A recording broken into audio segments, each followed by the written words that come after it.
Sono Riccardo Passuello, titolare e responsabile commerciale della Uniform di Marostica. Volevo comunicare alle famiglie e ai ragazzi che fossero interessati a partecipare a questo importante evento formativo, che si troveranno davanti delle aziende molto sofisticate ed elevate come contenuto tecnologico ed è un lavoro che potrà dare molta soddisfazione. Non dobbiamo immaginarci l'officina meccanica di precisione che fa gli stampi come le officine dei nostri nonni, tutti trucioli, olio e sangue. Sono realtà bianche in cui l'operatore ha una professionalità molto elevata. Parte del contenuto formativo sarà quella di sviluppare questa professionalità.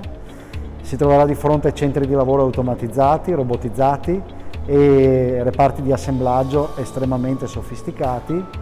Dovete immaginare che il prodotto che otteniamo, che è quello poi che ottiene tutti i prodotti in plastica, in alluminio o in metallo che vediamo nell'uso comune, è un prodotto progettato su ordine e di elevatissima caratura tecnica, per cui è un'opportunità unica e vorrei invitarvi a non perderla, ecco.